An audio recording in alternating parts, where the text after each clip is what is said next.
गुरु मेरे पूजा गुरु गोविंद गुरु मेरे पार ब्रह्म गुरु भगवंता गुरु मेरे पूजा गुरु गोविंद गुरु मेरे पार ब्रह्म गुरु भगवंता। तो आज হচ্ছে আমাদের এই ব্যাস পূজার তিথি। তো এই ব্যাস পূজার তিথির সাথে সাথে আরো কিন্তু অনেক ঘটনা ঘটেছে, আর অনেক কিছু হয়েছে, অনেক লীলাই হয়েছে।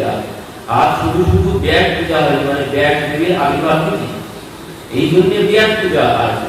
আর এই ব্যাস পূজা কেন হয়? এই ব্যাস পূজা এই জন্য হয়, আমরা গুরু প্রণাম করতে কি বলি?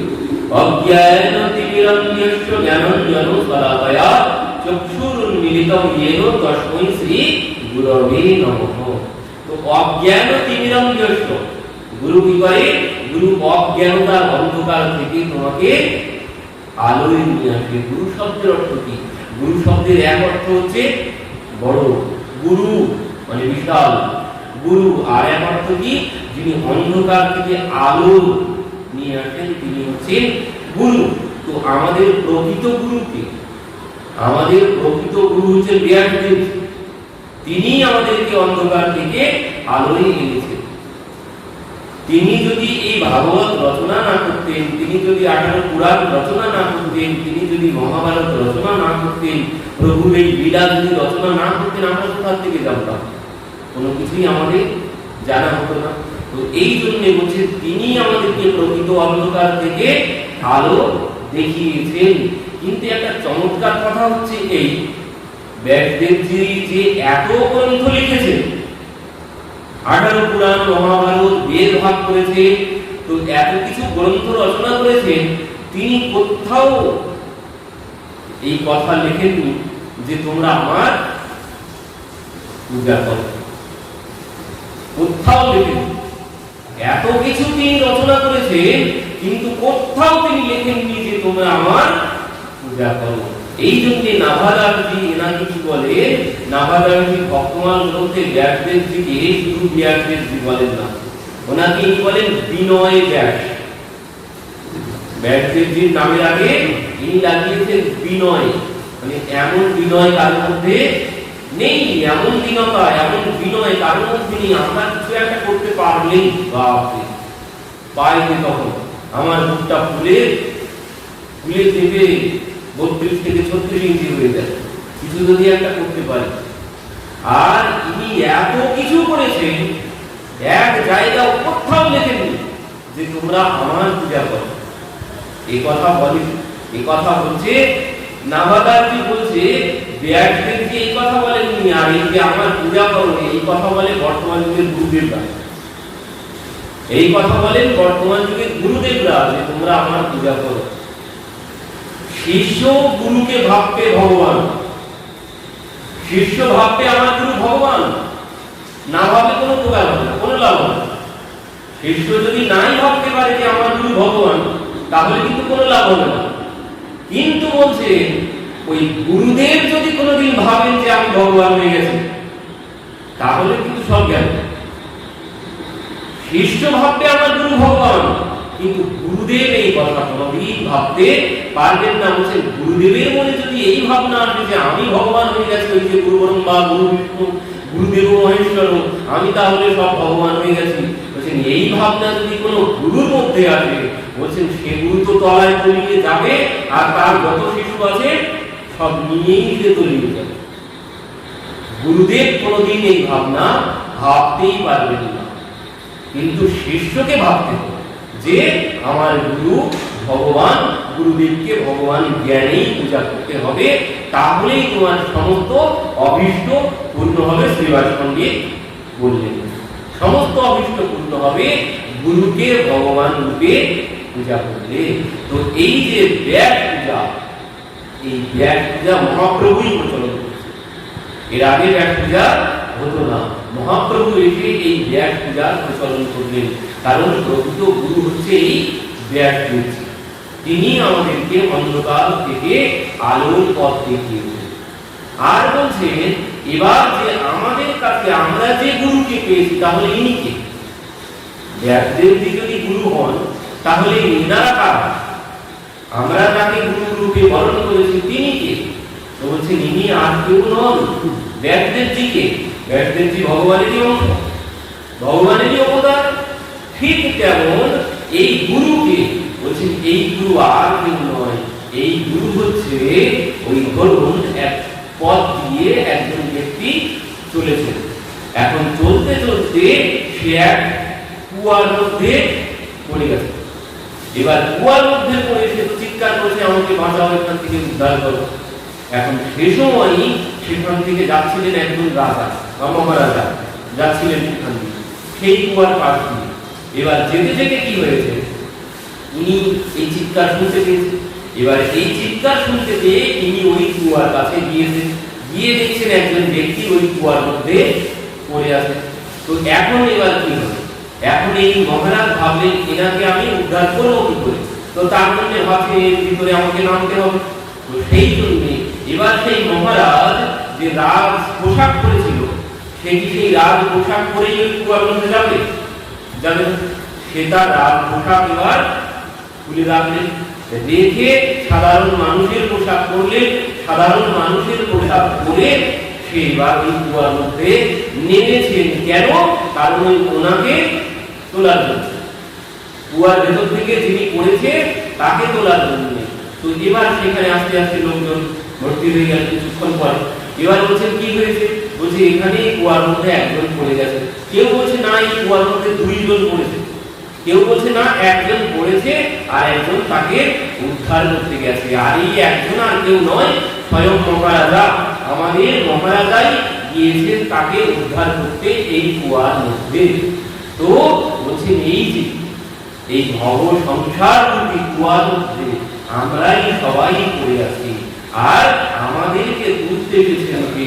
আমাদেরকে তুলতে এসেছেন ওই ভগবান নররূপ ধারণ করে। তিনি তার সমস্ত রাজ দেশ, সমস্ত ভগবত্তা সব ত্যাগ করে আমাদের মতো রূপ ধারণ করে আমাদের মতো হয়ে তিনি আমাকে উদ্ধার করতে এসেছেন। বলছে এই গুরু অন্য কেউ নন, এই গুরু ওই পোশাক খুলে এখন আমার মতোই বেশ ধারণ করেছে। কেন? আমি ওই কুয়ার মধ্যে পড়ে আছি, আর কুয়ার মধ্যে রাজ পোশাক পরে কুয়ার মধ্যে যাওয়া যায় না। সাধারণের পোশাক পরে তিনি এই কুয়ার মধ্যে রয়েছে আমাদেরকে উদ্ধার করার জন্য। বলুন গুরুদেব ভগবান কি জয়। তো এই জন্য ভগবান এই গুরু রূপ ধারণ বলছেন ওই কুয়ার মধ্যে তো আর ওই ভগবত্তা নিয়ে প্রবেশ করা যাবে না, এই জন্য তিনি সেই ভগবত্তা বাইরে রেখেছেন, রেখে সাধারণের রূপ ধারণ করে ওই কুয়ার মধ্যে নেমেছেন আমাদেরকে উদ্ধার করার জন্য। উদ্ধবকে বললেন উদ্ধব গুরু আমি, আমার স্বরূপ, অন্য কেউ নয় গুরু, গুরু আমি। তো এই ব্যাসদেবজিও যেমন ভগবানের অংশ, গুরুদেব তেমন ভগবানেরই অংশ, অবতার। গুরুদেবকে ভগবান বললেও কোনো ভুল হবে না। এটা কিন্তু শিষ্যের বিচার, এটা কিন্তু গুরুদেব ভাবতে পারবেন না। গুরুদেব ভাবলে সব যাবে, কিন্তু শিষ্যের জন্য এই ভাবনা আমার গুরুদেব স্বয়ং ভগবান। জ্ঞানে যদি আমি পূজা করতে পারি তাহলে ওই গুরুদেব আমাকে কি করবে? ওই গুরুদেব আমাকে আমার এই দাসত্ব থেকে মুক্তি দেবেন। কোন দাসত্ব? বলছে এই 84 লক্ষ যে জনি, 84 লক্ষ জনির যে দাসত্ব, এও কিন্তু একটা দাসত্ব, কিন্তু আমরা ভাবি না যে এটা একটা দাসত্ব। এই যে পুনরপি জন্ম নাম পুনরপি মৃত্যু, এই বারবার জন্ম আর মৃত্যু, এই 84 লক্ষ জনিতে বারবার ভ্রমণ করছি, বলছে এটাও একটা দাসত্ব। তো বলছে এই দাসত্ব থেকে মুক্তি দিতে পারে একমাত্র গুরুদেব ভগবান। তিনি ছাড়া, তার কৃপা ছাড়া এই দাসত্ব থেকে মুক্তি পাওয়া সম্ভব নয়। তবে একটা শর্ত আছে, শুধু শুধু গুরু আশ্রয় করলেই কিন্তু হবে না। এই যে ভগবত, এই ভবরোগ থেকে মুক্তি পেতে গেলে শুধু শুধু গুরু আশ্রয় করলেই হবে না, বলছেন ডাক্তার দেখালেই রোগ সারে না। রোগ সারার জন্য কি হবে, কি করতে হবে, বলছেন ওই ডাক্তার যা প্রেসক্রিপশন করবে সেই প্রেসক্রিপশনে যা যা ঔষধ লিখেছে, যা যা নিয়ম বিধি লিখেছে সেই নিয়ম অনুযায়ী ঔষধ সেবন করতে হবে, তারপরে রোগ সারবে। তো বলছেন শুধু শুধু গুরু আশ্রয় করলেই হবে না। অনেকে করে হাতের জল শুদ্ধ করার জন্য, বলে গুরুর কাছে মন্ত্র না নিলে হাতের জল শুদ্ধ হয় না, সেই জন্য একটু গুরুর কাছে মন্ত্র নিতে হয়, তাই নিয়ে গেছে। ওতে কোনো রোগ সারবে না। বলছেন গুরু যা যা উপদেশ করবে তোমাকে সেই উপদেশ অক্ষরে অক্ষরে পালন করতে হবে, তাহলে এই ভবরোগ সারবে।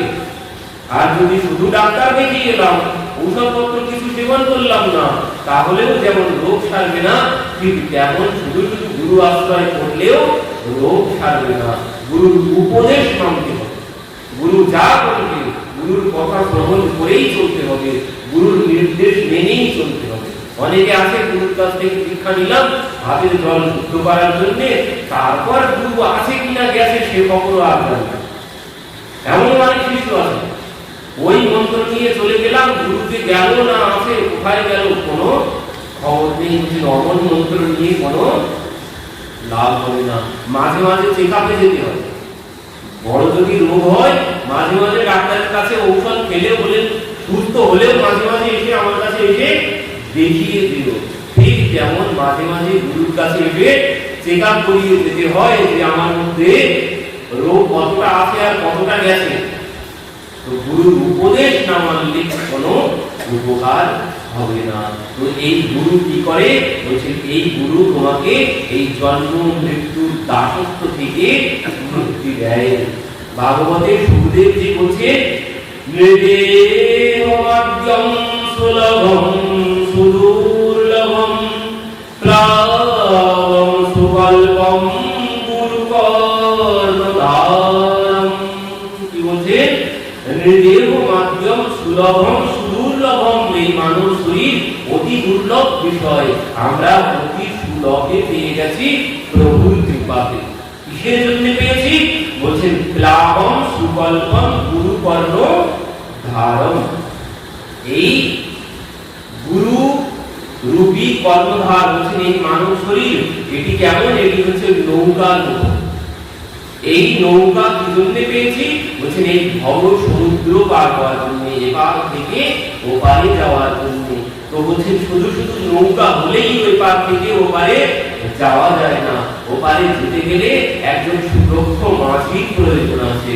আর সেই মাঝিকে বলছেন প্লাবম সুকল্পম গুরুকর্ণ ধারম। গুরু হচ্ছে সেই মাঝি, তোমাকে এই সংসার সমুদ্র এপার থেকে ওই পারে নিয়ে যাবে, এই সংসার সমুদ্র পার করিয়ে দেবে এই গুরু রূপী কর্ণধার মানে মাঝি। তো এই গুরু রূপী কর্ণধারের হাতে যদি এই মানব শরীর সমর্পণ নাই করলাম, তাহলে কি হলো, ওই বিফলে জনম গেল, জনম তোমার বিফলে চলে গেল যদি গুরু চরণ আশ্রয় নাই করলাম।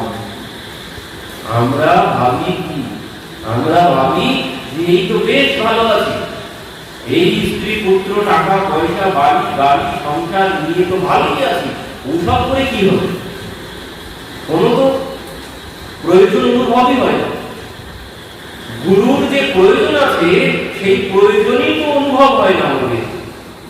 এই প্রয়োজন মানে এই প্রশ্ন যদি না থাকে আমি কে, কে আমার, কেন যারে তাপত্রয়, বলছেন আমি কে, কোথা থেকে এসেছি, কেন এসেছি, বলছেন এই প্রশ্ন যদি মনে নাই জাগলো, বলছেন তোমার মানুষের কোনো লাভ হলো না। যদি এই প্রশ্নই না জাগলো, সেই বৌদ্ধের মনে প্রশ্ন জেগেছিল, বৃদ্ধ যাচ্ছিলেন রাস্তা দিয়ে, বলছেন ইনি কে, বলছেন এই আমাদেরই বৃদ্ধ অবস্থা। তো বলছে এমন কেন, বলছেন যুবরাজ এই গতি আমাদেরও হবে একদিন। বৌদ্ধ শুনে ভাবছেন কি এই গতি আমাদেরও হবে, আমারও তাহলে এই গতি হবে, তাহলে এত সুন্দর শরীর পেয়েছি কেন, কিসের জন্য পেয়েছি। তখন বলছেন চতুর্দোলা নামাও, চতুর্দোলা থেকে তিনি নেমে গেলেন, রাজপুত্রের সমস্ত পোশাক পোশাক খুলে ফেললেন, ফেলে বললেন তোমরা সবাই বাড়ি যাও, আমি আর বাড়িতে যাব না যতদিন না এই প্রশ্নের উত্তর পাচ্ছি আমি কে, আমি কোথা থেকে এসেছি, এই প্রশ্নের উত্তর আমি যতদিন না পাবো ততদিন আমি ফিরে যাব। ঠিক তেমন ভাবে যার আর বিরহ তিথি, যে সেই সনাতন গোস্বামী, রূপ গোস্বামী আর সনাতন গোস্বামী দুই ভাই, এই রূপ গোস্বামী আর সনাতন গোস্বামী দুইজন একদিন মহারাজ খবর দিয়েছে রাত্রিতে, কোন হিসাব মিলছে না, তাই বলছেন তোমরা শীঘ্রই এসে হিসাব মিল করে দিয়ে যাও। তো সেই রাত্রিতে বেরিয়েছেন, ঠিক এমন ঝড় বৃষ্টি হচ্ছে সেদিন রাত্রিতে। এবার রাজার হিসাব পত্র সব মিল করে দিয়ে যখন রাত্রিতে ফিরে আসতে মধ্যরাত্রি, তখন এবার ফিরে আসতে আসতে তখন হচ্ছে ঝড় বৃষ্টি। এবার এক বাড়ির পাশে গিয়ে দাঁড়িয়েছে। এবার বাড়ির পাশে যখন দাঁড়িয়েছে, বাড়ির মালিক তার পত্নীকে বলছে বাইরে কিসের যেন শব্দ হচ্ছে, যাও দেখে একটু কিসের শব্দ হচ্ছে। তো সে আসেও না, সে হচ্ছে একজন ধোপা। সেই ধোপার পত্নী তার স্বামীকে বলছে এই ঝড় জলে রাতে কে আর আসবে, হয়তো কুকুর এসেছে, না হলে চোর এসেছে, বর্ষার জন্য হয়তো পাশে ঘরের পাশে দাঁড়িয়ে আছে, ঘরের ভিতরে হয় চোর এসেছে, না হয় কুকুর এসেছে, আর না হলে রাজার কোন গোলাম। এই তিন কথা তখন বলেছে, হয় কুকুর, না হলে চোর, না হলে রাজার কোন গোলাম। আর এই রূপ গোস্বামী আর সনাতন গোস্বামী দুইজন দাঁড়িয়ে আছে তখন বাইরে, এই কথা শুনতে পেয়েছে। আর এই কথা যখন শুনেছেন কি করে যেন কেউ লাথি মারছে, হায় ভাই এইভাবে জীবন কাটিয়েছিলাম, এইভাবে কুকুরের মতো চোরের মতো রাজার গোলামের মতো জীবন কাটিয়েছিলাম, করলাম কি, এইভাবে জীবন কেটে গেল। এই মনের মধ্যে প্রবেশ করেছে যন্ত্রণা। এবার বাড়িতে গিয়ে আর কোনো কিছু মন বলছে না, কি করব কি করব কি করব, আর কোনো কিছু খুঁজেই পাচ্ছেন না। রাত কাটতে আসেন তবু। এবার একদিন কি হয়েছে, একদিন রাত্রিতে, সেদিনও ওই রাজার হিসাবপত্র মেলাতে অনেকটা রাত হয়ে গেছে। তো রাত জাগলে শরীর গরম হয়, তো যে রাঁধুনি ছিল তাকে বলছে এক গ্লাস শরবত করে নিয়েছে, এক গ্লাস শরবত বানিয়ে নিয়েছে।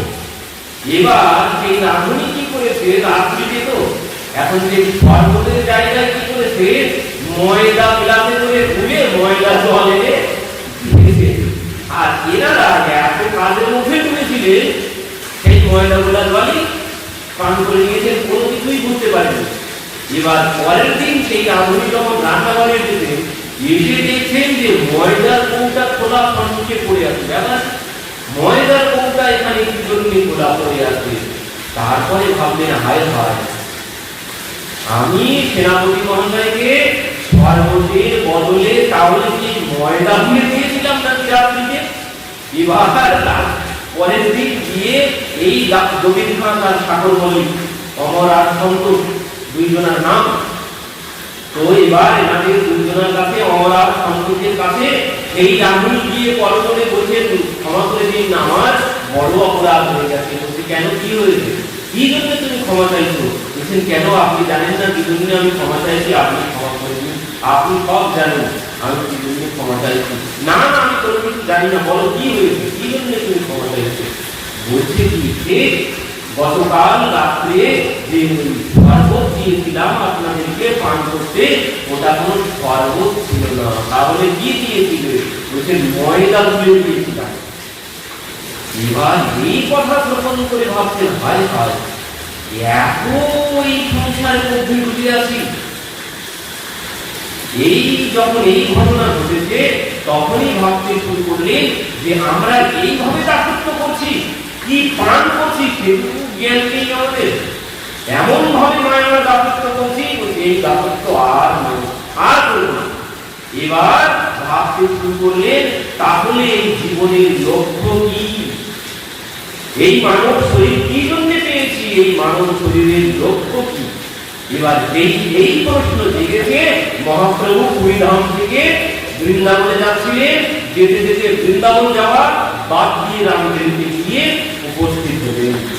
কারণ এনাদের মধ্যে প্রশ্ন জেগেছে যে আমি কে, আর এই যে ভগবান বলেছেন কেউ যদি আমার জন্য এক পায়ে দিয়ে আসে আমি তার জন্য কত পায়ে দিয়ে যাব। তো কারোর মধ্যে যদি এই প্রশ্ন জাগে তো সঙ্গে সঙ্গে সেই প্রশ্নের সমাধান করার জন্য ভগবান নিজে এসে উপস্থিত হবেন আমার সম্মুখে, যে কোনো রূপে, গুরুর রূপেও হতে পারে। গুরুর রূপে ভগবান আমার সম্মুখে চলে আসবেন আমার সেই সমস্যার সমাধান করতে। তো এখান থেকে মহাপ্রভু যাচ্ছিলেন বৃন্দাবনে, যাওয়া ক্যান্সেল করে রামবেদিতে গিয়ে উপস্থিত হলেন। এবার এনারা দুজন সংবাদ পেলেন যে মহাপ্রভু রামবেদিতে এসেছেন। সেখানে গিয়ে মহাপ্রভুকে দর্শন করলেন। মহাপ্রভুর চরণে, মহাপ্রভুর কাছে গিয়েছিলেন কিভাবে?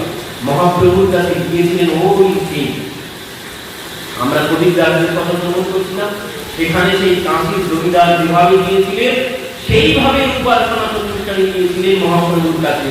গলায় কুরুশ ঝুলিয়েছেন, মাথায় বোঝা নিয়েছেন, আর দন্তে তৃণ নিয়ে মহাপ্রভুর কাছে গিয়েছেন। এই হচ্ছে শরণাগতি। প্রভু যা পাপ করেছি সেই পাপের বোঝা মাথায় করে নিয়ে তোমার কাছে এসেছি, তুমি এই পাপের বোঝা নিজের হাতে নামিয়ে দাও মাথা থেকে। আর এই যে কুরুল বেঁধেছেন, এই যে তৃণ মানে তৃণের থেকেও আমি নিচু, মহাপ্রভুর কাছে এসে তৃণের থেকেও নিচু হয়েছিলেন। আর মহাপ্রভু তো ফর্মুলা দিয়েই দিয়েছে। মহাপ্রভুর ফর্মুলা কি? মহাপ্রভুর ফর্মুলা হচ্ছে ওই তৃণানতি শুনিছেন তরলিব সহিষ্ণুনা। মহাপ্রভুর এই ফর্মুলা, সাধু সন্তের বিচার মহাপ্রভু এই ফর্মুলা দিয়ে করেন। বলছেন বৃক্ষের মতো সহনশীল হতে হবে, তিনি প্রকৃত সাধু। এরা তৃণের থেকেও ছোট হয়ে আর মহাপ্রভুর কাছে গেলেন, মহাপ্রভুর কৃপা সেখানেই লাভ করলেন। তো সেখানে মহাপ্রভু নিয়ে যেতে চেয়েছিলেন সাথে, বললেন এখন না, আর কিছুদিন পরে যাবো। তো বাড়িতে গিয়ে আর তো মন করছে না। রূপ গোস্বামী কিছুদিন পরেই চলে যেতেন মহাপ্রভুর উদ্দেশ্যে। পরবর্তীতে সনাতন গোস্বামী, এবার দাদা যখন চলে গেছে, ভাই ভাই যখন চলে গেছে, রূপ গোস্বামী ভাই, সনাতন গোস্বামী বড়, কিন্তু আগে আছে রূপ, তারপর সনাতন। সনাতন গোস্বামী বড়, কিন্তু প্রথমে আমরা নাম করি কার? রূপ, তারপর সনাতন। কেন করি? এই জন্য করি বজনে রূপ গোস্বামী, সেই জন্য আমরা আগে বলি রূপ, তারপর সনাতন। রূপ গোস্বামী আগে চলে গেছে, এবার সনাতন গোস্বামী একা একা আছে। আর তো সংসারে রাত কাটছে, কোনো কিছুতেই আর বসে না। তো এখন করবেন কি? এখন ওই রাজার কাছে লোক পাঠিয়ে দিয়েছে, বলছেন শরীর বড় অসুস্থ, কাজে যেতে পারছি না, সংবাদ দিয়েছেন। রাজা একদিন এসেছেন বাড়িতে, এসে দেখছেন কয়েকজন ভক্তবৃন্দ নিয়ে তিনি ওই কথা বলছেন, এই তোমার শরীর অসুস্থ। তো সেই জন্য তিনি কি করলেন, এনাকে কোমরে দড়ি বেঁধে ধরে নিয়ে গেলেন, নিয়ে গিয়ে সেই কারাগারে বন্দি করে রাখলেন সনাতন গোস্বামীকে। কেন? শাস্তি দেওয়ার জন্য নয়, কারণ এই রাজার সব থেকে বড় সেনাপতি এনারাই দুইজন ছিল, রূপা সনাতন রবীন্দ্রনাথ আর সাগর মল্লিক। তো ইনি ভাবছেন কারাগারের মধ্যে কিছুদিন রেখে দিলে ও মহাপ্রভুর ভূত ব্যবহার থেকে উড়ে যাবে, এই জন্য কারাগারে রেখেছিলেন। কিন্তু কারাগারে কেউ সেখানেও কিছুই পরিবর্তন হলো না। কিছুদিন পর কি হলো, তিনি যে দাঁড়ি ছিলেন কারাগারের দাঁড়ি, তাকে ওই স্বর্ণমুদ্রার লোক দেখিয়ে সেখান থেকে তিনি চলে গেলেন। বলছেন রূপের বৈরাগ্য কালে সনাতন বন্দিশালে বিষাদ ভাবয়ে মনে মনে। ভাই যখন চলে গেছে, সনাতন গোস্বামী আর কিছুতেই ভাবতে পারছেন না। আর ভাবছেন প্রভু তো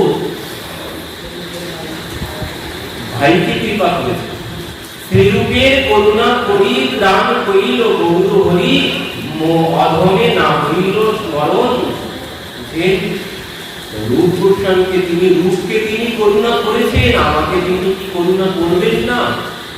আমার মতো অধমের কথা কি তার মনে নেই? মহাপ্রভু কি আমাকে কৃপা করবেন না? তো এই ভাবছেন কেন তিনি কৃপা করবেন? আমাকে তিনি কেন কৃপা করবেন? কারণ মোর কর্ম দোষ ফাঁদে হাতে বলে বাঁধি, বলছে মোর কর্মফলের দোষে আমি বাধা পড়ে ছিলাম এতদিন।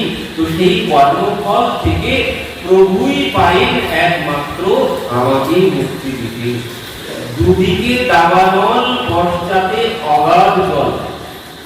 বসে বসে ভাবছে নিজের অবস্থার কথা, নিজে আছি কোথায়। বলছে দুদিকে দাবানল, পশ্চাতে অগাধ জল, সম্মুখে ব্যাগ স্বাধীন বাণ। কি বলছে? দুদিকে দাবানল, পশ্চাতে অগাধ জল, সম্মুখে ব্যাগ বাণ। হাতে নিয়ে দাঁড়িয়ে আছে। এবার যাবো কোন দিকে? বলছেন যাওয়ার মতো কোনো পথ নেই। দুই দিকে দাবানল, পশ্চাতে অগাধ জল। দুই দিকে আগুন জ্বলছে, পশ্চাতে অগাধ জল, সম্মুখে ব্যাগ বাণ হাতে নিয়ে দাঁড়িয়ে আছে। সেই যেন আমার অবস্থা ঠিক তেমন হয়েছে। বলছি এর থেকে মুক্তি দেওয়ার মতো একমাত্র ভগবানই আছে। হে প্রভু, তুমি এবার আমাকে কৃপা করো। এর থেকে কৃপা, এর থেকে মুক্তি দিতে কেউ পারবে না, তুমি পারবে। তো এই নানান রকম ভাবতে ভাবতে তিনি ওইখান থেকে ওই দাঁড়িয়ে স্বর্ণ মুদ্রা দিয়ে সেখান থেকে তিনি চলে গিয়েছিলেন। তো বিহারে এসে ভগ্নিপতি ওই ঢের কম্বল দিলেন। সেখান থেকে তিনি সেই কম্বল গায়ে দিয়ে এবার গিয়েছেন কোথায়? গিয়েছেন বারাণসীতে। বারাণসীতে চন্দ্রশেখর আচার্যের বাড়িতে রাত্রিতে বিশ্রাম নেওয়ার জন্য বারান্দায় গিয়ে বসেছেন। এই হচ্ছে ভগবানের কৃপা। এমন যদি কোনোদিন হয় তাহলে বুঝবেন এটাই হচ্ছে ভগবানের কৃপা। যদি কোনোদিন অযাচিত ভাবে গুরু বৈষ্ণবের সাথে দেখা হয় তাহলে বুঝবেন সেটাই ভগবানের কৃপা। অর্থ সম্পদ, বাড়ি গাড়ি এসব একটাও ভগবানের কৃপা নয়। তো বলছেন কি? তো সেখানে তিনি বিশ্রাম নেওয়ার জন্য বসেছেন রাত্রিতে কাঠিদামে চন্দ্রশেখর আচার্যের বাড়িতে। এবার মহাপ্রভু চন্দ্রশেখর আচার্যকে বলছে, যাও, তোমার দ্বারে একজন সাধু এসেছে, তাকে তুমি ভিতরে নিয়ে এসো। চন্দ্রশেখর আচার্য বাইরে এলেন, এসে দেখছেন কই কেউ তো নেই। ওই একজন আলখাল্লা পরিচিত একজন ব্যক্তি বসে আছেন। তো তিনি দেখে ভিতরে গিয়ে মহাপ্রভুকে বললেন, প্রভু, কেউ তো নেই, কোন সাধু সন্ত কেউ তো সেখানে নেই বাইরেতে। বলছেন যে আছে তাকেই ভিতরে নিয়ে এসো। এবার চন্দ্রশেখর আচার্য গিয়েছে, গিয়ে বলছেন, তোমাকে আমাদের প্রভু ডেকেছেন।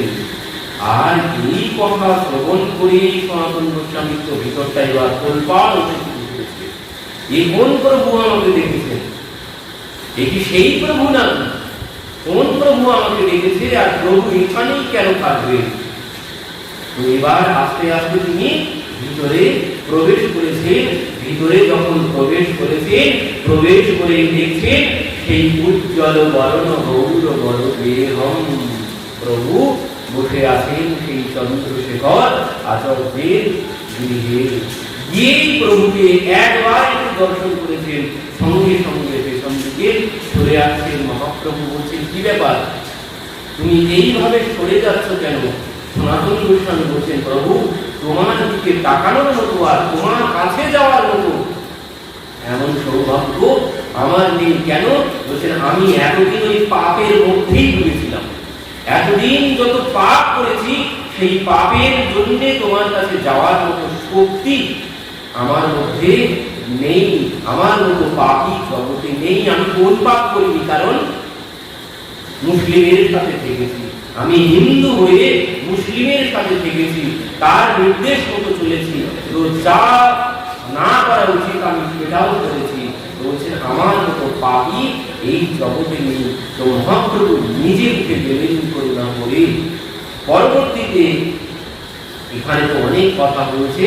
এখানেই সনাতন গোস্বামী প্রভুর কাছে জিজ্ঞাসা করেছিলেন, প্রভু, আমি কে, কে আমার কেন যায় তাপত্রয়? প্রভু, আমি কে, কে আমার কেন যায় তাপত্রয়? এর মধ্যে একটা ঘটনা ঘটেছিল। সেই মহাপ্রভু বারবার ভোর কম্বলের দিকেই তাকাচ্ছিলেন। আর এই মহাপ্রভুর তাকানো দেখে মহাপ্রভুর চাহনি দেখেই ইনি বুঝতে পেরেছেন এনার মধ্যে ওই উদ্ধবের মতো জ্ঞানী ছিলেন। ইনি উদ্ধবের মতো জ্ঞানী ছিলেন। কবিরাজ গোস্বামী বলছেন সনাতন গোস্বামীকে, তো সেই জন্য ইনি মহাপ্রভুর ইশারাতেই মানে চোখের চাহনিতেই বুঝতে পেরেছেন মহাপ্রভু কি বলতে চাইছেন। সঙ্গে সঙ্গে স্নান করতে গেছেন গঙ্গা, স্নান করতে গিয়ে সেই এক ধোপা কাঁথা পাচ্ছিল, সেখানে গিয়ে তাকে সেই নিজের বেড কম্বলটা দিয়ে দিলেন, দিয়ে তার কাছ থেকে একটা কাঁথা নিয়ে চলে এলেন গায়ে দিয়ে। মহাপ্রভু জিজ্ঞাসা করছেন, সনাতন তোমার সেই ভোট কম্বল কি হলো? বলছেন, প্রভু সে আমি দান করে দিয়েছি। আর এই কথা শুনেই বলছে, তুমি তো খুব ভালো কাজ করেছো। 3 মুদ্রার ভোট কম্বল মাধুগিরি গ্রাম, তুমি এই 3 মুদ্রার ভোট কম্বল গায়ে দিয়ে আছো আর মাধু করে খাও। তো ওই ভোট কম্বল গায়ে দিয়ে যদি তুমি মাধু করে খাও, ভিক্ষা করে যদি খাও, বলছেন এত বড় মূল্যবান কম্বল গায়ে দিয়ে তুমি ভিক্ষা করতে যাবে, বলছেন পরমার্থ যায় ঘুরে লোকে করয়ে উপহাস। বলছেন পরমার্থ তো চলে যাবে এবং সবাই উপহাস করবে, বলবে দেখো দেখো ভিখারি ভিক্ষা করতে এসেছে আর কত দামি কম্বল গায়ে দিয়ে। তো এই জন্য মহাপ্রভু বলছে বেশ করেছে, খুব ভালো হয়েছে। কারণ মহাপ্রভু কি বলছেন, মহাপ্রভুর আরো একটা কথা আছে, বলছেন মহাপ্রভুর ভক্তগণের বৈরাগ্য প্রদান তাহা দেখি কৃত হন আমার গৌর ভগবান। বলছেন এই বৈরাগ্য দেখেই মহাপ্রভু খুশি হন। কাউকে কৃপা মহাপ্রভু কখন করেন, বলছেন কারোর মধ্যে যখন বৈরাগ্য দর্শন করেন তখনই মহাপ্রভু তাকে কৃপা করেন। এই বৈরাগ্য দেখে মহাপ্রভু বড় খুশি হয়েছেন। মহাপ্রভু যেন মনটা ভরে গেল, সনাতনকে তিনি কৃপা করলেন, প্রেম প্রদান করলেন। সেখানে পরবর্তীতে সনাতন গোস্বামী এলেন বৃন্দাবন ধামে। বৃন্দাবন ধামে কি করেন, ওই এক এক বৃক্ষ তলে এক এক রাত্রি বাস। এবার ভিক্ষা করতে যান সপ্তাহে একদিন, আর বাকি দিন গাছের তলায় বসে বসে ভজন করেন। তো এইভাবে ভজন করতে করতে একদিন কি হয়েছে, মথুরাতে গিয়েছে ভিক্ষা করতে। আর গিয়েছেন কোথায়, সেই দামোদর চৌবের গিরিয়ে। দামোদর চৌবের গিরিয়ে গিয়ে দেখলেন সেখানে এক মা মদন আর তার পুত্র সদন দুইজনার সেবা করছে একসাথে। তো এই মদনকে দেখে তুমি না খুব ভালো লেগে গেছে। মদন যেন তার মনটাকে চুরি করে নিয়েছে, ওখান থেকে ভিক্ষা নিয়ে চলে এসেছে। এবার এখানে এসে আর থাকতে পারছেন না, মনটা মদনের কাছেই পড়ে আছে। কয়েকদিন পর সেই মদন সেই যে মা সেবা করতো সেই মাকে স্বপ্নে বললে, আমি আর তোমার কাছে থাকবো না, আমি বৃন্দাবনে যাব। এবার সনাতন গোস্বামী এখন কি করে, আগে সপ্তাহে একদিনে ভিক্ষায় দেবেন, একদিনে যা রুটি পেতেন 8টা 10টা, ওটা এনে বাড়ির মধ্যে পুঁতে রাখতেন। বাড়ির মধ্যে পুঁতে রেখে একটা করে রুটি বার করতেন আর ওই যমুনার জলে দিয়ে ওই একটা রুটি দিনে একটা রুটি গ্রহণ করতেন, করে সারাদিন নাম জপ করতেন। আর এখন কি করেন, এখন প্রত্যহ যান ভিক্ষা করতে। কেন, ওই মদনকে দর্শন করার জন্য। এবার এই মা বলছে, বাবা আমার মদন আর আমার কাছে থাকতে চাইছে না, তোমার সাথে বৃন্দাবনে যেতে চাই আমার মদন। আর এই কথা শ্রবণ করে তো সনাতন গোস্বামী নাচতে শুরু করেছে, কারণ মনটা তো সে চুরি করেই নিয়েছে। তো সেখান থেকে তিনি মদনকে নিয়ে এলেন, নিয়ে এসে সেই আদিত্য টিলাতে সেখানে রাখলেন। এখন কি করেন, এখন আর রুটি ভিক্ষা করেন না, এবার থেকে কাঁচা আটা ভিক্ষা করেন। সেই কাঁচা আটা নিয়ে এসে জলে দিয়ে হাত দিয়ে চেপে ওই রুটির মতো করে মদনের ভোগ লাগান। একদিন মদন বলছেন, হায় হায় একটু লবণ দিতে পারো না, এইভাবে কি খাওয়া যায়, কাঁচা আটা তাতে লবণ নেই, এইভাবে কি করে খাবো? এই কথা যখন বলেছেন সনাতন গোস্বামী বলছে, তোমাকে কি আমি আসতে বলেছিলাম? আর আজ তুমি বলছো লবণ, কাল বলবে মিষ্টি, পরের দিন বলবে 56 হোক, এই সমস্ত করার আমার সময় নেই। আমি সব ছেড়ে এসেছি ভজন সাধন করার জন্য, তোমার জন্য এই সমস্ত কিছু করার সময় আমার নেই। আর তোমার যদি এত লোভ হয় তো তোমার নিজের ব্যবস্থা তুমি নিজেই করে নাও, আমার আশায় বসে থেকো না, আমি এটা পারবো না। এবার মদন বলছেন, আমি তো এটাই শুনতে চাইছিলাম। সঙ্গে সঙ্গে পরের দিন সেখান থেকে যাচ্ছিলেন সেই রামদাস ঠাকুর, আগ্রাতে আগ্রাতে তিনি সেই অনেক কিছু সামগ্রী নিয়ে ব্যবসা করতে যাচ্ছিলেন আগ্রাতে। তো এবার ওইখানে যখন এসেছে আদিত্য টিলার কাছে রামদাস কাপুরের সেই নৌকা ওখানে দেখে গেছে, নৌকা আর কিছুতেই যায় না। তো ইনি দেখলেন উপরে আলো জ্বলছে, তাহলে এখানে লোকজন আছে, ডেকে এনে নৌকা ঠেলে সরিয়ে নেবেন, সেই জন্য উপরে গেছেন।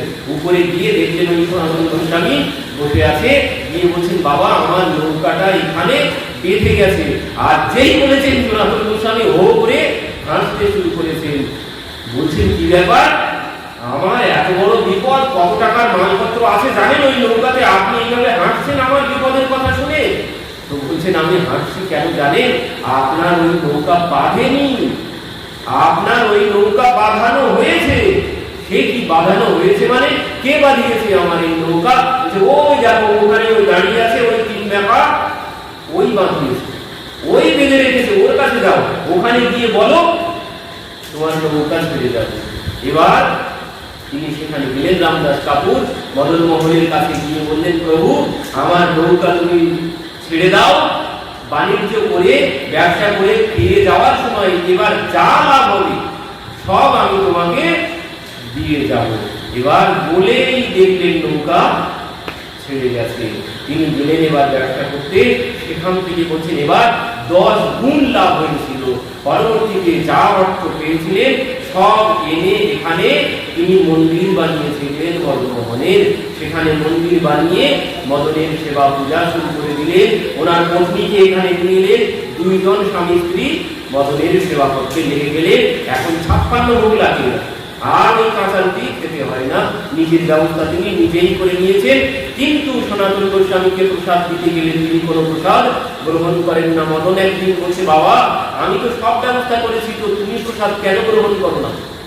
তো বলছে আমি এই সব প্রসাদ গ্রহণ করতে আসিনি, আমি এই সমস্ত প্রসাদ সব ত্যাগ করে এসেছি, আমি তোমার এই ভজনের প্রসাদ পেতে এসেছি, আমার এই সমস্ত প্রসাদের প্রতি কোনো মোহ নেই। তো সেখান থেকে তিনি কি করতেন, ওই প্রসাদের তুলসীটাই নিতেন, আর কোনো কিছু গ্রহণ করতেন না, এখানে ভজন করতেন। তো ওই মদনকে একদিন বললে যে তোমার ব্যবস্থা তুমি করেই নিয়েছো, আমাকে তুমি এবার ছেড়ে দাও। পরবর্তীতে তিনি ওই পুনরায় এক এক বৃক্ষতলে এক এক রাত্রিতে বাস করতে শুরু করলেন। পরবর্তীতে কি হলো, তিনি প্রত্যহ গিরিরাজে পরিক্রমা দিতেন। একদিন পরিক্রমা দিতে দিতে যখন বয়স হয়ে গেছে আর পরিক্রমা দিতে পারছেন না, পথে চলতে চলতে পড়ে যান এখন। আর যেই পড়ে যান ওই মদনই এসে টেনে তোলেন। একদিন পড়ে গেছে, মদন এসেছে, এসে বলছে বাবা তুমি আর এসো না, আর তোমাকে পরিক্রমা করতে হবে না, অনেক বয়স হয়ে গেছে, তুমি আর পারছো না, তুমি আর আসবে না। তিনি বলছেন বাবা তুমি কে, তুমি আমাকে নিষেধ করছো কেন, তুমি কে? তখন বলছেন বাবা আমি আর কেউ না, তোমারই মদন আমি, তো তোমাকে আর পরিক্রমা করতে হবে না। তো সেই মদন মোহন নিজেই ওই গিরিরাজের একটা শিলা হাতে তুলে সেই শিলাতে আবার প্রভু চরণ চিহ্ন দিয়ে দিলেন, দিয়ে সনাতন গোস্বামীপাদের হস্তে দিয়ে দিলেন। তো সেটি নিয়ে তিনি এখন থেকে মানসিক পরিক্রমা, সেই শিলার মানসিক পরিক্রমা করেন। তো সেখানে একদিন এইভাবে মদনের পূজা করতে করতে গিরিরাজের পূজা করতে করতে তিনি ওই গিরিরাজের কাছে মাথা রেখে আর সেখান থেকে ওঠেননি। তো সেই দিনটি হচ্ছে আজ, এই আষাঢ় মাসে এই পূর্ণিমা তিথিতে এই ব্যাস পূজার দিন তিনি এই ধরাধাম পরিত্যাগ করে প্রভুর লীলায় প্রবিষ্ট হয়েছিলেন 1611 বিক্রম সম্ভব। তো এই জন্যে আজও বৃন্দাবনে বেশি করে ব্যাস পূজা যতটা হয় তার থেকে বেশি করে এই সনাতন গোস্বামী পাদে বিরহ উৎসব পালন হয়, বেশি করে বিরহ উৎসব পালন হয়। সবাই পিতা মানেন সনাতন গোস্বামীকে, আজও সমস্ত ভক্তরা এই সনাতন গোস্বামী পাদের জন্য কেশ মুন্ডন করেন। আমরা যেমন পিতা মাতা শ্রাদ্ধ করার জন্য কেশ মুন্ডন করি, ভক্তরা আজও বৃন্দাবনের ভক্তরা সনাতন গোস্বামী পাদের জন্য আজও কেউ ক্রন্দন করেন এই বিরহ পৃথিবীতে। তো আমরা সেই সনাতন গোস্বামী পাদকে আমরা স্মরণ করলাম, ব্যাসদেবজিকে স্মরণ করলাম, গুরুদেবের মহিমা কথা শ্রবণ করলাম আজ এই পৃথিবীতে। তো বলুন ব্যাস পূজা হচ্ছে।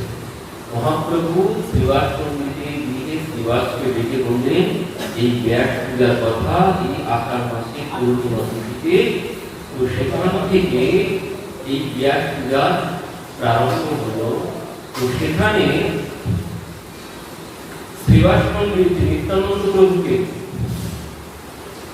ডেকে বলছেন, শোনো শোনো নিত্যানন্দ, এই মালা ধরো, বচনে পড়িয়া ব্যাসে নমস্কার।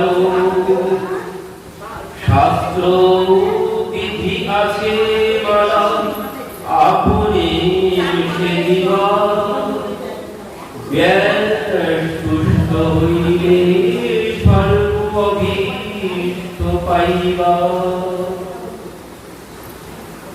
শ্রীবাস পণ্ডিত নিত্যানন্দ প্রভুকে বললেন এই ব্যাস পূজার কথা। নিত্যানন্দ প্রভু সমস্ত ব্যবস্থা করেছেন, সমস্ত বাজার ঘাট রাজা লাগে ব্যাস পূজার জন্য সমস্ত ব্যবস্থা করেছেন।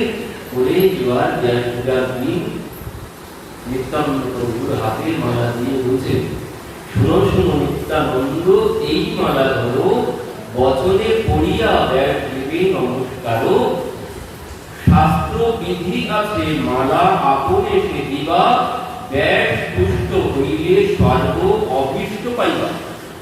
বলছেন শাস্ত্রে বলা আছে যদি আজ তুমি ব্যাস পূজা করো তো সেই ব্যাস দেব যদি সন্তুষ্ট হন, ব্যাস যদি সন্তুষ্ট হন, তাহলে তোমার সমস্ত অভীষ্ট তোমার পূর্ণ হবে, সমস্ত মনোবাসনা সব পূর্ণ হবে। তো এই কথা শ্রবণ করে নিত্যানন্দ প্রভু মনে মনে বলছে আমার আবার কি অভীষ্ট, আমি তো এখন অবধূত নিত্যানন্দ স্বপ্ন ত্যাগ করেছি, তো আমার আবার অভীষ্ট, আমার তো কোনো কিছু চাওয়া পাওয়া কোনো কিছু নেই, তো আমার আর কি অভীষ্ট পূর্ণ হবে, আমি সব ত্যাগ করেছি, আমি সর্বত্যাগী। কিন্তু শ্রীবাস পণ্ডিত নিত্যানন্দ প্রভুর হাতে মালা দিয়েছেন, দিয়ে শ্রীবাস পণ্ডিত মন্ত্র বলতে শুরু করেছেন। নিত্যানন্দ প্রভুর হাতে মালা দিয়ে বলছেন আমি যা মন্ত্র বলছি সেই মন্ত্র আমার সাথে পাঠ করো, মন্ত্র পাঠের পরে তুমি ব্যাসকে এই মালা পরিয়ে দেবে। এবার শ্রীবাস পণ্ডিত তো মন্ত্র বলেই যাচ্ছে, বড় বড় মন্ত্র পাঠ করছেন শ্রীবাস পণ্ডিত, কিন্তু নিত্যানন্দ প্রভু কোনো কথা বলছে, শুধু বসে বসে হুম হুম করে যাচ্ছে, কোনো কথা বলছেন না, কোনো মন্ত্র উচ্চারণ তিনি করছেন না। কেন? কারণ নিত্যানন্দ প্রভু মনে মনে ভাবছে যে আমরা যে পূজা পার্বণ করি সেখানে মন্ত্র পাঠ করি কিসের জন্য?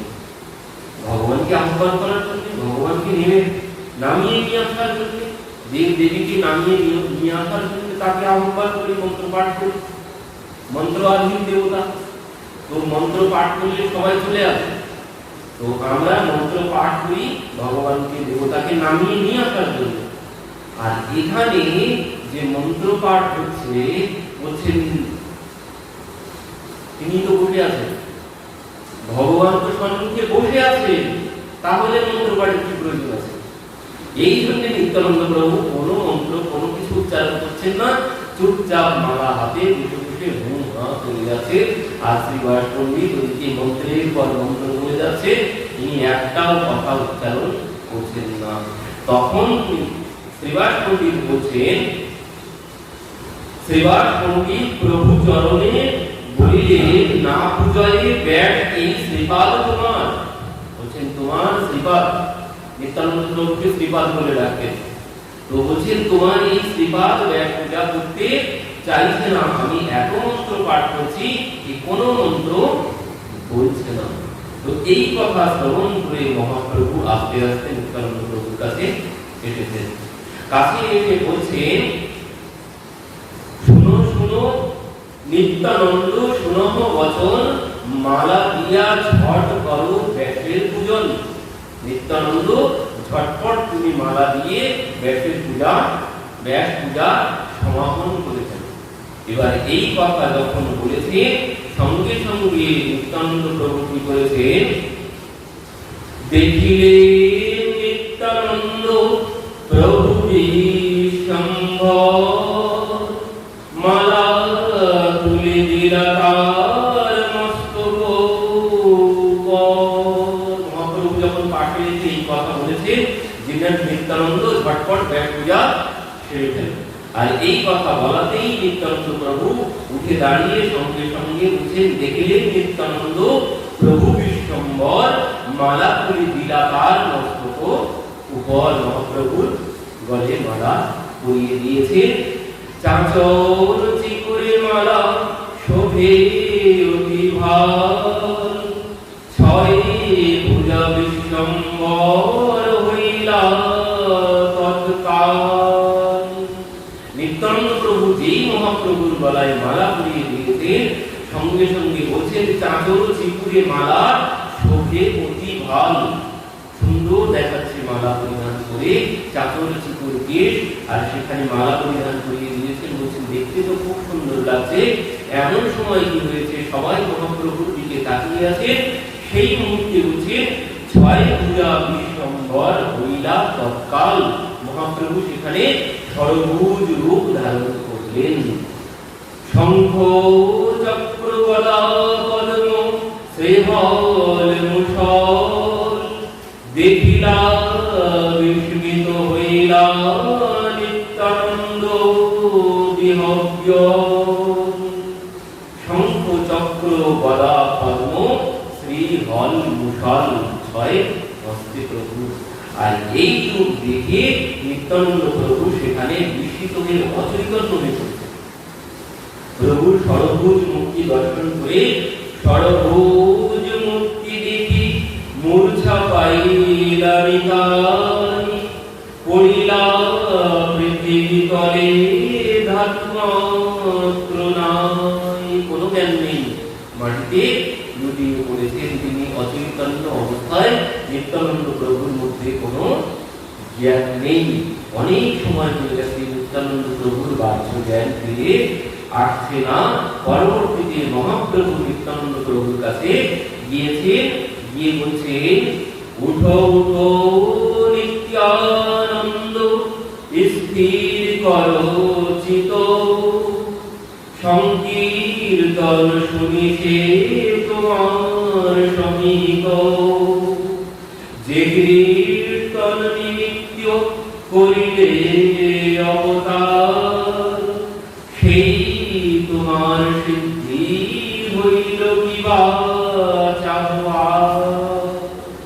বলছেন তোমার যে জন্য তোমার অবতার হয়েছে, তোমার তো সেই মনোবাসনা পূর্ণ হয়ে গেছে, তুমি আর কি চাও আমার কাছে? ওঠো ওঠো নিত্যানন্দ। এই কথা যখন বলেছে, তোমার যে প্রেম ভক্তি তুমি প্রেমময়, বিনু তুমি দিলে বা কারো ভক্তি নাহি হয়। মহাপ্রভু বলছেন তোমার যে প্রেম ভক্তি তুমি প্রেমময়, তোমার কাছে তুমি প্রেমের ভান্ডার। আর কি বলছেন, বিনু তুমি দিলে, বলে তুমি যদি এই প্রেম কাউকে না দান করো, কারো ভক্তি নাহি হয়। তুমি যদি এই প্রেম কাউকে প্রদান না করো, তাহলে জগৎবাসী কেউ এই প্রেম পাবে না। তো বলছেন আপনার সম্বরী উঠো, নিজ নয়ন চাহো, যাহারে তোমার ইচ্ছা তাহারে বিলাও। বলছেন তোমার এই প্রেম সম্পদ, তোমার যা ইচ্ছা তুমি তাকে বিলাতে পারো, আমি কোনো বাধা দেব না। আমি আদেশ দিয়ে দিলাম, তোমার এই প্রেম ভক্তি তুমি যাকে ইচ্ছা তুমি তাকে দিতে পারো। তিলার্ধে তোমার যাহার দেশ রহে, ভজিলেও সে আমার প্রিয় প্রভু নহে। মহাপ্রভু বললেন তিলার্ধে তোমারে যাহার দোষ রহে। নিত্যানন্দের কৃপা না হলে মহাপ্রভুর কৃপা কিছুতেই পাওয়া সম্ভব নয়। বলছেন কারো যদি নিত্যানন্দ প্রভুর চরণে কোনো অপরাধ থাকে, বলছেন তিলার্ধে, তিলার্ধে তোমার যাহার দেশ রহে, ভজিলেও সে প্রভু আমার প্রিয় নহে। নিতাইয়ের কৃপা হবে, তারপর বলছে রাধা কৃষ্ণ পাবে। নিতাইয়ের কৃপা না হলে ভগবানকে পাওয়া সম্ভব নয়। এই জন্য রঘুনাথ দাসজি দুবার দিয়ে দুবার মহাপ্রভুর সাথে যেতে চেয়েছিলেন, কিন্তু মহাপ্রভু দুবার দিয়ে দিয়েছেন। কি জন্য? শুধুমাত্র এই নিত্যানন্দ প্রভুর কৃপা তিনি পাননি। নিতাই চাঁদের কৃপা না হলে মহাপ্রভু কাউকে নিজের চরণে আশ্রয় দিতে পারেন না। এই জন্য বারবার বলেছেন তুমি বাড়ি যাও। রঘুনাথ দাসজিকে তিনি বারবার দিয়ে দিয়েছেন। তো সেই পানখাটিতে যখন নিত্যানন্দ প্রভুর কৃপা হলো, সেই প্রেম যখন নিত্যানন্দ প্রভু দান করলেন, তারপর তিনি গৃহে গেলেন কিছুদিন। সেখান থেকে তো আর ঘরেই প্রবেশ করেন। পিতা বাইরে ঝুঁকড়ি বেঁধে দিয়েছিলেন। পরবর্তীতে যখন শুনলেন সেই রূপ সনাতন গোস্বামী তারা চলে গেছে, এই কথা শ্রবণ করতেই তিনি গৃহ ত্যাগ করে মহাপ্রভুর উদ্দেশ্যে চলে গেলেন। প্রভুর এই কথা শ্রবণ করে নিত্যানন্দ প্রভু আজ হেসে ফেলেছেন।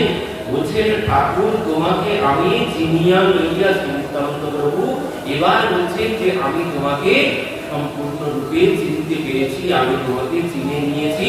বলছেন আজ আমি আমার ব্যাগ পূজার ফল হাতে হাতে পেয়ে গেছি। নিত্যানন্দ প্রভু বলছেন আজ যে সর্বভূত রূপ দর্শন করেছেন মহাপ্রভু, এই রূপ দর্শন করে নিত্যানন্দ প্রভু বলছেন আমি আমার ব্যাগ পূজার ফল হাতে হাতে পেয়ে গেছি। পরবর্তীতে জয় জয় বিশ্বম্ভর জনকোষর, জয় জয় সংকীর্তন হেতু অবতার, যে তুমি অনন্ত কোটি ব্রহ্মাণ্ডের বাস, যে তুমি সচিবর্গে করিলা প্রকাশ, তোমার যে ইচ্ছাকে বুঝিতে তা পারে, সৃষ্টি স্থিতি প্রলয় তোমার লীলাতে। বলছেন জয় জয় বিশ্বম্ভর জনক সবার, জয় জয় সংকীর্তন হেতু অবতার, যে তুমি অনন্ত কোটি ব্রহ্মাণ্ডের বাস। নিত্যানন্দ প্রভু বলছেন যে তুমি অনন্ত কোটি, মানে তোমার মধ্যেই এই সমস্ত ব্রহ্মাণ্ড, অনন্ত কোটি ব্রহ্মাণ্ডের বাস সব তোমার মধ্যেই, যে তুমি সচিবর্গে করিলা প্রকাশ। বলছেন সেই তুমি যার মধ্যে এই অনন্ত কোটি ব্রহ্মাণ্ড বাস করছে, সেই ভগবান সচিবর্গে বাস করেছেন। তো বলছেন তোমার যে ইচ্ছা কে বুঝিতে পারে? তোমার ইচ্ছা কেউ কিছু বুঝতে পারে না, তোমার লীলা কারো বোঝা সম্ভব নয়। তুমি যদি ইচ্ছা না করো, তুমি যদি কাউকে তোমার লীলা যদি না বোঝাও, কারো সাধ্য নেই তোমার লীলা সে বুঝতে পারে। নিত্যানন্দ প্রভুর দুই নয়নে প্রেমের অশ্রু বইছে। নিত্যানন্দ প্রভু মহাপ্রভুর এই গুণগান করছেন, আর নিত্যানন্দ প্রভুর দুই নয়ন দিয়ে প্রেমের ধারা বইছে।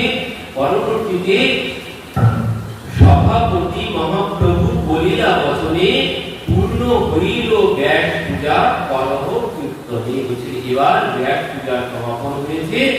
ভক্তদের বললেন তোমরা সবাই কীর্তন প্রারম্ভ করো। তো সমস্ত ভক্তরা আজ কীর্তন করতে শুরু করেছে। তো আজ হচ্ছে আমাদের এই